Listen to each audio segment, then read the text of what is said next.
제주 빌라델비아 교회입니다. 출애굽기 강의 5번째 시간입니다. 이번 시간에는 출애굽기 2장 16절에서 22절 함께 살펴보도록 하겠습니다.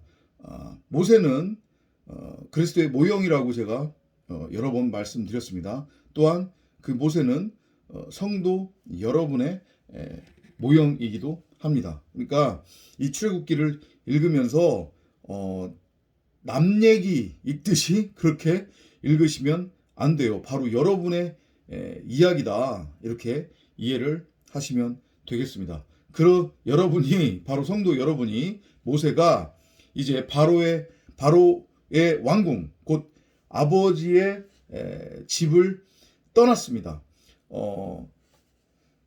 진리로 세워지기 위해서 성도는 반드시 아들의 모습으로서 아버지의 집을 떠나야만 해요. 아버지의 집을 떠나야 비로소 선과 악이라고 하는 그 율법이 진리로 깨달아져서 진리라고 하는 그 사랑, 생명으로 완성되어질 수 있단 말이에요. 그러기 위해서 반드시 남자는 부모의 집을 떠나야 돼요. 그래서 지금 모세, 곧 그리스도로 지금 모형되어지고 있는 성도 여러분이 부모의 집을 떠나서 미디안 광야에 이제 도착했어요. 미디안이라고 하는 그 단어의 뜻은 서로 다투다, 싸우다, 그런 의미를 가지고 있습니다. 이것은 결국 우리가, 성도가 진리로 세워지기 위해서는 반드시 영적 전쟁을 치러야만 한다라는 것을 보여주는 거예요. 그 영적 전쟁이라고 하는 것은 무엇이냐? 바로 사람의 생각이 섞인 말, 선악이라고 하는 율법과 그 비진리, 하나님의 말씀, 하나님의 입으로부터 나오는 진리의 말씀, 그 두 말 사이의 충돌, 전쟁을 뜻해요. 지금 그 치열한 전쟁을 통해서 세 번째 성전, 진리로 세워지기 위해서 남자, 아들, 씨 가진 자가 지금 자신의 신부를 취하기 위해 미디안 광야로 지금 나온 그런 지금 장면이 2장 16절에서 22절까지 그려지고 있어요. 그렇게 광야에 도착한 모세가 하루는 우물가에 앉아 있었습니다. 성경에 등장하는 우물 혹은 우물가는 당연히 하나님의 말씀을 뜻해요. 그게 바로 생명을 주는 샘물, 생수의 강이 흘러 넘치는 바로 근원이기 때문에 그래요. 그래서 하나님의 말씀을 그렇게 우물로 묘사를 하고 있어요. 근데 그때에 마침 그 미디안의 제사장인 이드로라고 하는 그 제사장의 7 딸들이 아버지의 양들에게 물을 먹이기 위해 우물가로 나왔어요. 이것도 여러분들이 진리의 그 그림으로 이해를 하셔야 돼요. 분명히 모세는 그리스도의 모형이라고 했습니다. 그죠? 씨를 가진 자예요. 말씀을 가진 자예요. 그죠? 이 진리로 세워지기 위해서는 우리가 그리스도로 완성이 되고 그리스도로 태어나기 위해서는 반드시 남자와 여자의 한 몸의 연합이 있어야 되는 거예요. 말씀 안에서 지금 그 그림을 보여주고 있는 거란 말이에요.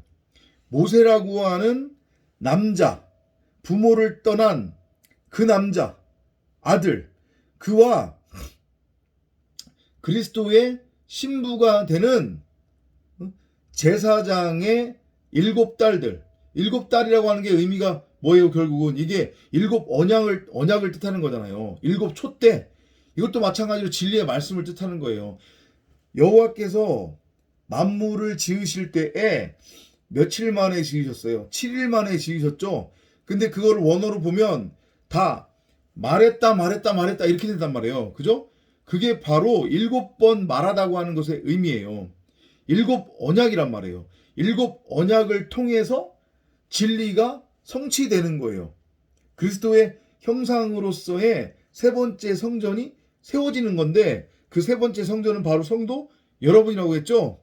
그 여러분은 말씀에 의해서 그렇게 지어지는 거란 말이에요. 선과 악이라고 하는 율법에 의해서가 아니라 그 그림을 지금 그려주고 있는 거예요.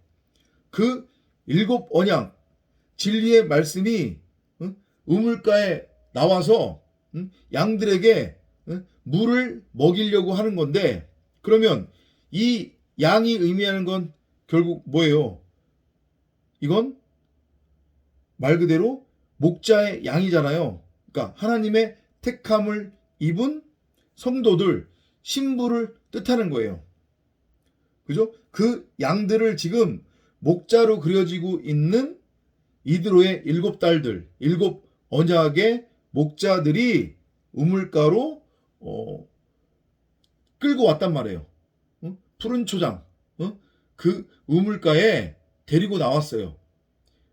뭐 하기 위해서? 꼴을 먹이기 위해서. 말씀이라고 하는, 진리라고 하는 꼴을 먹이기 위해 아버지의 양들을 끌고 나왔는데 그때 또 다른 목자들이 이 이드로의 7딸이 데리고 온 양들을 쫓으려고 해요. 그러면 그 목자들은 어떤 목자이겠어요? 그 목자들은 진리를 깨닫지 못한 엉뚱한 말을 가지고 자신의 양들에게 엉뚱한 꼴, 엉뚱한 물을 먹이겠다고 하는 뭐라고 굳이 표현하면 될까요? 적그리스도, 거짓 선지자 이렇게 이해를 하셔도 되겠네요. 근데 사실은 그 거짓 선지자 그 뭐라고 해야 돼요? 적그리스도는 결국은 나란 말이에요. 나. 육신의 나. 여전히 내가 진리를 깨달았다고 하지만 하나님의 진리의 말씀을 가지고 있다고 하지만 실체로서는 여전히 이렇게 육신의 몸을 장막을 입고 있는 그 나에게서 끊임없이 선악이라고 하는 율법이 표출이 된단 말이에요. 그 나의 겉사람이 나의 옛자아가 내가 진리로 세워지는 것을 방해하는 거예요. 이해되시죠? 그렇기 때문에 우리가 진리로 세워지는 것은 결코 우리의 노력이나 열심으로 될 수 없다는 거예요. 우리는 누구를 통해서만 진리로 세워질 수 있느냐? 바로 모세라고 하는 그리스도를 통해서만 진리로 세워질 수 있고 그리고 다른 영혼들을 마찬가지로 진리로 세울 수 있단 말이에요. 그것을 보여주는 그림이 이드로의 7딸이 아버지의 양들을 우물가로 데리고 와서 물을 먹이려고 할 때에 다른 목자들이 와서 쫓으려고 하는데 그때 모세가 앉아있다가 우물가에 앉아있다가 일어나 이것은 진리를 가진 자, 뭐 진리의 용사 이런 의미로도 우리가 이해를 하시면 될 것 같은데 그 모세가 결국 그리스도로서의 모세가 그 7언약의 신부들과 하나가 되어 이제 그러면 뭐가 된 거예요? 선악이라고 하는 율법이 아닌 진리의 말씀이 된 거잖아요. 그 진리의 말씀으로 아버지의 양들에게 꼴을 먹이는 거예요. 그 그림을 지금 보여주고 있는 거예요.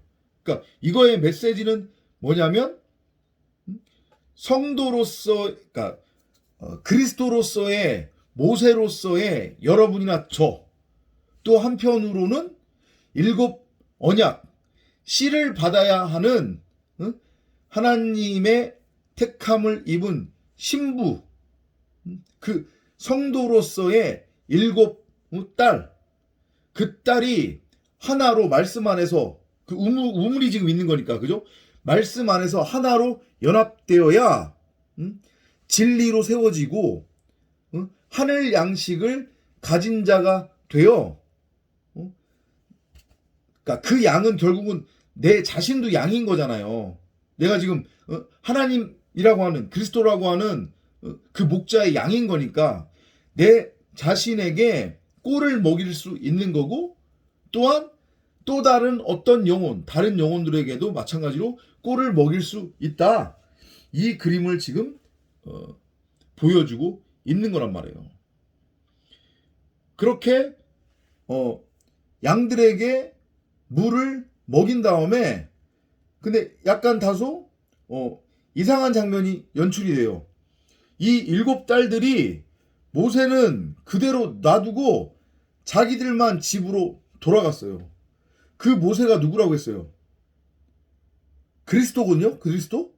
그죠? 그런데 이들이 그 모세가 그리스도이라는 것을 자신들에게 생명의 물, 진리의 말씀을 흘려보내줄 수 있는, 자신들을 생명으로 살릴 수 있는 씨를 가진 그리스도라고 하는 것을 알아보지 못하고 그냥 모세를 놔두고 집으로 가버렸어요.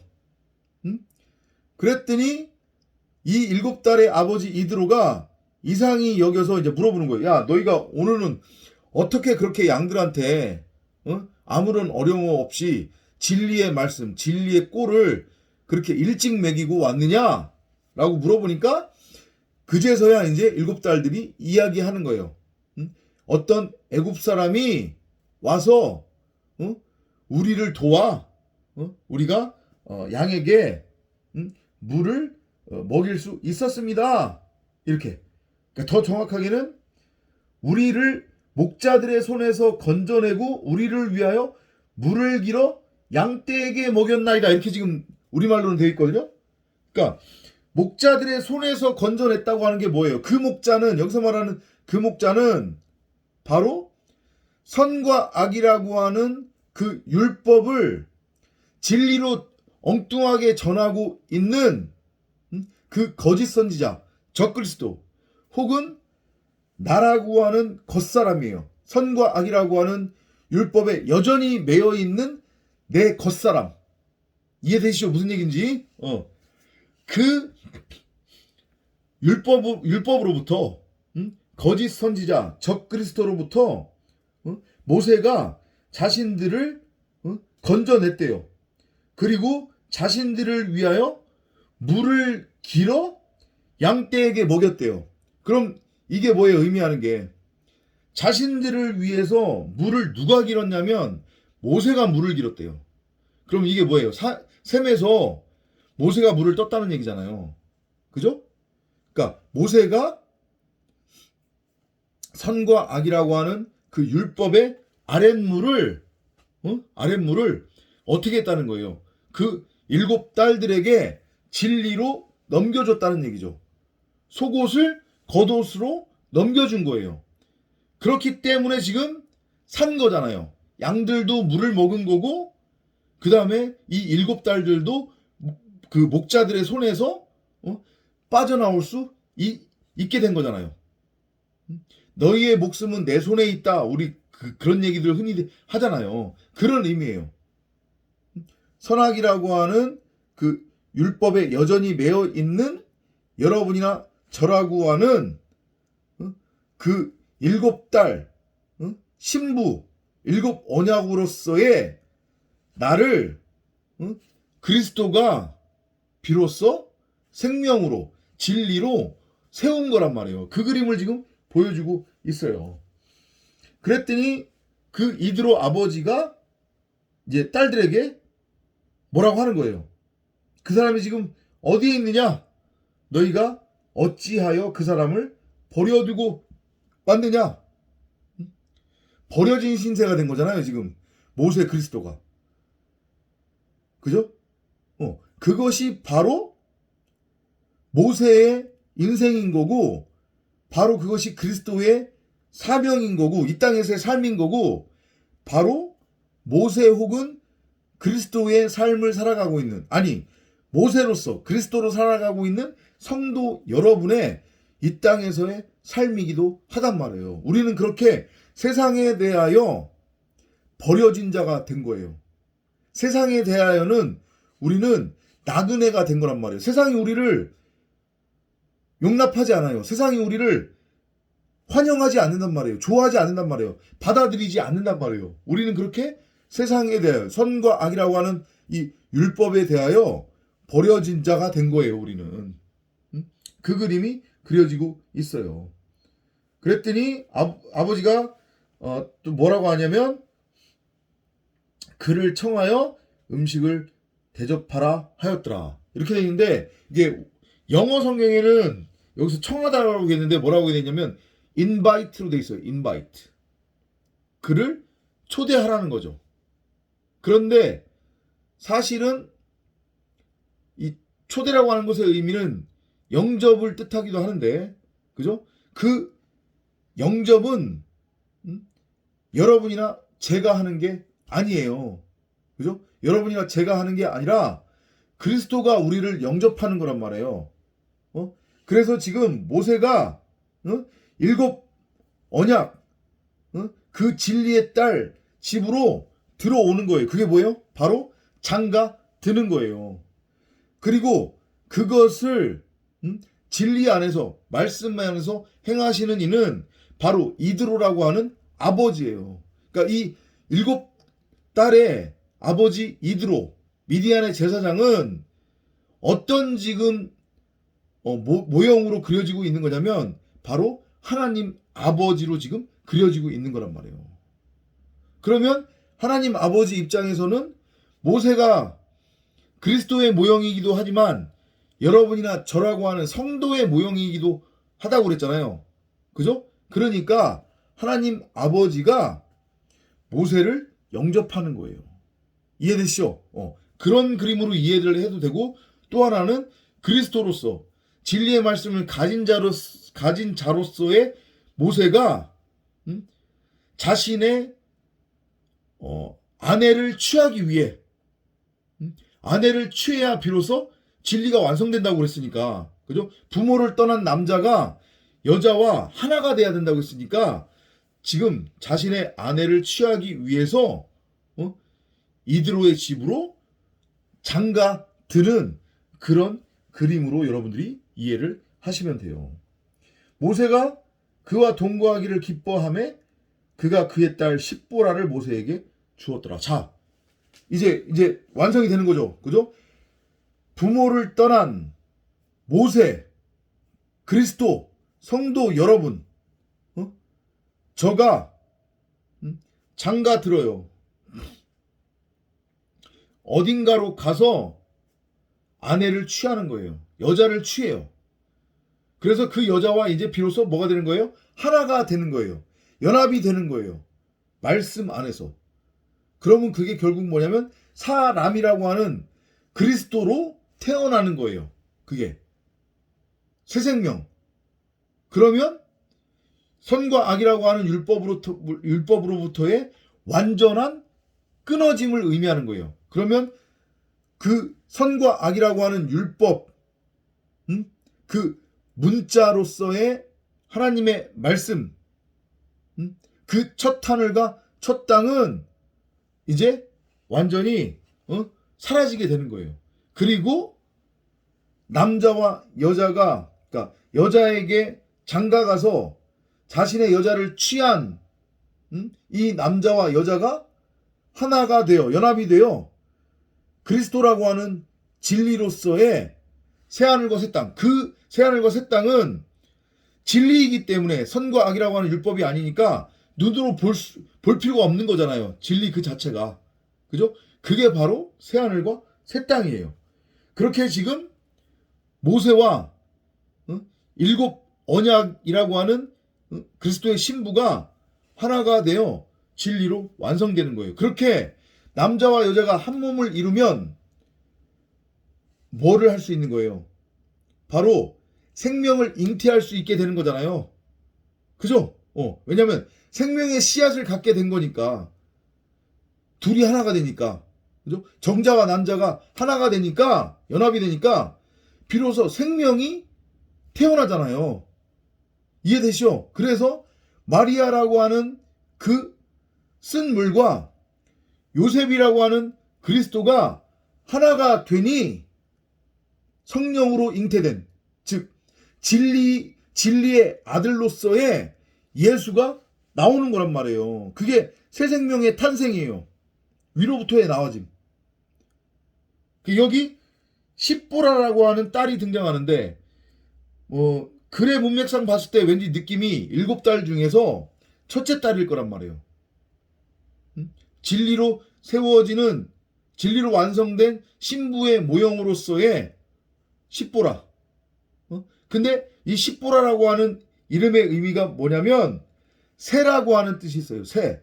공중의 새. 그 공중의 새가 뭐예요? 율법이잖아요. 율법. 근데 결국 그 율법은 뭐예요? 율법 따로 있고 진리 따로 있는 게 아니잖아요. 그죠? 진리가 율법으로 곡해된 거니까 결국은 율법이 진리인 거잖아요. 공중의 새의 의미, 율법이란 말이에요. 아직 진리로 완성되지 못한, 반쪽이 없어서, 신랑이 없어서, 남자가 없어서 아직 진리로 세워지지 못한 선과 악이라고 하는 그 율법으로서의 십보라, 언약의 딸, 새. 근데 이 새는 이게, 그러니까 십보라라고 하는 그 이름의 의미가 레위를 뜻하기도 하는데, 이건 결국 뭐예요? 제물로 드려지는 제물을 뜻하는 거잖아요. 그죠? 12지파를 대표해서 하나님께 드려지는 제물. 이해되시죠? 그러니까 십보라라고 하는 그 이름의 의미, 새.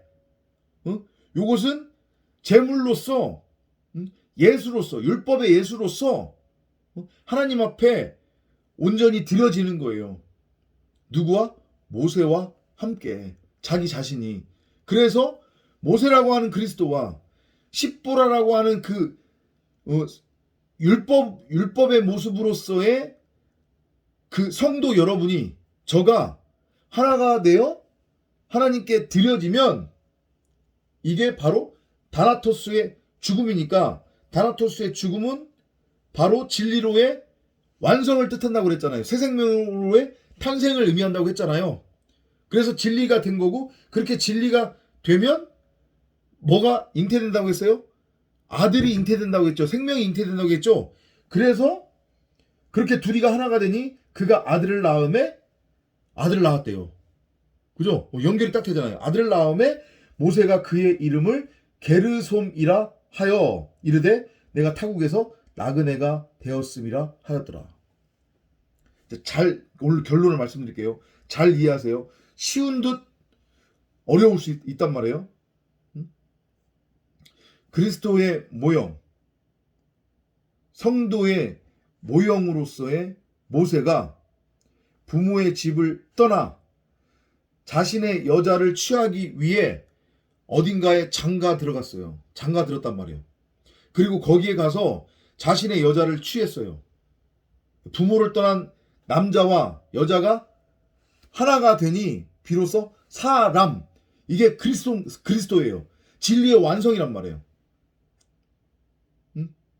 그러면 이걸로 끝나는 게 아니라 이 그리스도는 다시 또 다른 그리스도를 낳을 수 있는 진리의 상태인 거예요. 진리의 생명의 씨앗을 가진 진리의 상태란 말이에요. 한마디로 생명을 주는 영이 되는 거니까, 살아있는 혼에서 생명을 주는 영이 됐으면 다른 누군가한테 말 그대로 생명을 줄 수 있는 거잖아요. 누군가를 생명으로 낳을 수 있는 거잖아요. 그래서 지금 또 다른 아들 게르솜을 낳는데, 그러면 이 게르솜이 결국은 또 누가 되는 거냐면 바로 예수가 되는 거란 말이에요. 그렇게 연결이 되는 거예요. 하나님 나라의 족보, 하나님 나라의 세워짐. 마치 바울이 니고데모를 낳았다고 그러잖아요. 그죠? 그러면 니고데모 입장에서 바울은 아버지예요. 근데 이게 이 바울은 그러면 니고데모한테 있어도 어떤 존재로서의 아버지냐? 바로 그리스도라고 하는 생명의 씨앗을 가진 그 그리스도로서의 아버지란 말이에요. 그 아버지가 진리가 되어 니고데모라고 하는 아들을 낳았어요. 그러면 다시 그 니고데모는 마찬가지로 뭐가 되는 거예요? 그리스도가 되는 거예요. 예수가 되는 거란 말이에요. 그럼 다시 이 니고데모가 진리를 깨달아. 여기서 진리를 받은 거잖아요, 지금. 그죠? 진리를 넘겨받아서 자기가 진리가 됐으니 다시 니고데모는 누군가한테 그 진리를 전하겠죠? 그러면 또 다른 누군가를 아들로 낳는 거예요. 그렇게 여러분들이 연결해서 이해를 하시면 돼요. 근데 그 게르솜이라고 하는 이름의 의미가 뭐래요? 내가 타국에서 나그네가 되었습니다. 나그네. 성도 여러분이나 저가 바로 나그네란 말이에요. 우리는 그리스도로 그렇게 우리가 살아가고 있는데 우리는 이 땅에 속한 자들이 아니에요. 그래서 이 땅에 속한 자들이 우리를 나그네 취급한단 말이에요. 우리를 인정하지 않아요. 우리는 이 세상에 속한 자들이 아니에요. 이게 깨달아지시고 명심하셔야 된단 말이에요. 그럼 이 세상은 우리한테 있어서 어떤 의미냐, 어떤 존재냐? 그냥 몽학선생인 거예요. 눈으로 볼 수 없는 육신의 장막의 몸으로는 갈 수 없는 하나님의 나라 천국 진리를 하나님께서 눈에 보이는 것들로 우리에게 지금 주신 거란 말이에요. 이거 보고 알아먹으라고 깨달으라고. 교보제란 말이에요. 근데 여기서 뭐 잘 먹고 잘 사네 이런 얘기를 하면 안 되잖아요. 그거는 복음을 몰라도 한참 모르는 소리를 하는 거고 다 지금 교보제로 주어졌기 때문에 저 세상 사람들이 우리를 자기네 편으로 인정하지 않아요. 자기네 같은 종족 부류로 인정하지 않는단 말이에요.